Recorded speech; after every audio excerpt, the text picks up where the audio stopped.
చాలా మంది ఉచిత సలహా ఒకటి ఇస్తుంటారు అనమాట, accept everything with smile and move on అని చెప్పేసి. అదంత సులభమా? అసలు కాదండి.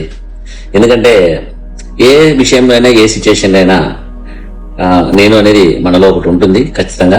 దాని స్థాయి ఒక్కొక్క రకంగా ఉంటుంది. అది ఎక్కువగా ఉన్న వాళ్ళు దాన్ని హృదయంలో ఏ విషయాన్నైనా కూడా నేను అనేది దాంతో కనెక్ట్ చేసుకొని చూసుకుంటూ, దానికి తగ్గట్టుగా ఎమోషన్స్ ఎక్కువ డెవలప్ చేసుకుంటూ, దాంతో ఎక్కువ బాధపడుతూ, ఎక్కువ టెన్షన్స్ పడుతూ ఎక్కువగా ఉంటారు. ఆఫ్ కోర్స్ నేను కూడా యుక్త వయసులో, అంటే 20-30 years బ్యాక్ అనుకోండి యుక్త వయసు అంటే.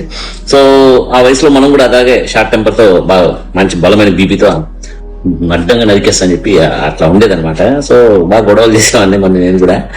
రన్నాను గొడవలు తగ్గించుకోవడం మొదలుపెట్టి, సో ధ్యానంలో లోపలికి వెళ్ళడం ఒక 10 years నుంచి చాలా లోపలికి వెళ్తూ నన్ను నేను చూసుకుంటుంటే రియల్ గా చాలా అద్భుతంగా ఉంది. ఎందుకంటే accept everything with a smile అనేది నేర్చుకుంటూ వస్తున్నాం. సో మెల్లగా అన్ని యాక్సెప్ట్ చేయడం నేర్చుకుంటున్నాం.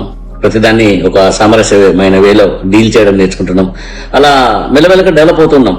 సో లైఫ్ లో మనం అది ఎప్పుడైతే వస్తుందో, అంటే అప్పటికి ఇప్పటికి ఎంత చేంజ్ ఉందంటే, నిజంగానే అప్పుడే ఇలా ఉండుంటే ఇప్పటికి సోషల్ రిలేషన్స్ ఇంకా బాగుండేటివేమో, అప్పుడే ఇలా ఉండుంటే ఈ రోజుకి నా ప్రాక్టీస్ ఇంకా బాగుండదేమో, అప్పుడే ఇలా ఉండుంటే నా బంధువులందరూ నన్ను ఇంకా ప్రేమగా చూసుకునే వాళ్ళేమో, అప్పుడే ఇలా ఉండుంటే నేను హార్ట్ఫుల్నెస్ మెడిటేషన్ ఇంకా చాలా మందికి స్ప్రెడ్ చేసేవాళ్ళేమో అని అనిపిస్తుంటది అనమాట.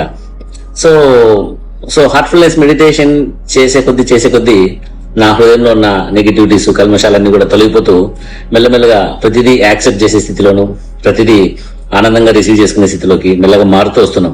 సో గురువు గారు చెప్తారనమాట, సో హార్ట్ఫుల్నెస్ ధ్యానంలో మీరు పెరిగే కొద్దీ హృదయంలోని ప్రేమ మీ వ్యక్తిత్వంలోకి, మీ మనసులోకి, మీ శరీరంలోకి, మీ వ్యవస్థలోకి వస్తూ మీ మాటల్లో కూడా ప్రేమ వ్యక్తీకృతమవుతుంది, మీ చేతల్లో ప్రేమ వ్యక్తీకృతమవుతుంది. సో మెల్లమెల్లగా మీరు ప్రేమపూర్వకంగా మారతారని చెప్పి మా గురువు గారు చెప్తుంటే మొదట్లో అర్థమైంది కాదు. సో సాధన చేసేటప్పుడు మొదట్లో ఒక 10-15 ఏళ్ళు చాలా హార్డ్ గా ఉన్నాం, రౌడీయిజం లాగా ఉండేది. సో సాధన చేస్తున్నాం సిన్సియర్ గా. సో కానీ మార్పు అనేది ఎప్పుడైతే ఆ యాక్సెప్ట్ ఎవ్రీథింగ్ అనేది మాస్టర్ గారు రిపీటెడ్ గా చెప్పడాన్ని అమలు చేసినప్పుడే దాంట్లో ఉన్న లోతుపాత్రలు తెలుస్తూ మెల్లమెల్లగా నన్ను నేను చేంజ్ చేసుకోవడం జరుగుతుంది. సో మీరు కూడా మీకు అలాంటి ప్రాబ్లం ఉంటే 99% మీరు అందరూ పాజిటివ్ గానే ఉంటారు, అలాగే నెగిటివ్ గా ఉండరు. సో మీకు అలాంటి ప్రాబ్లం ఉంటే practice Heartfulness meditation, learn accepting with a smile.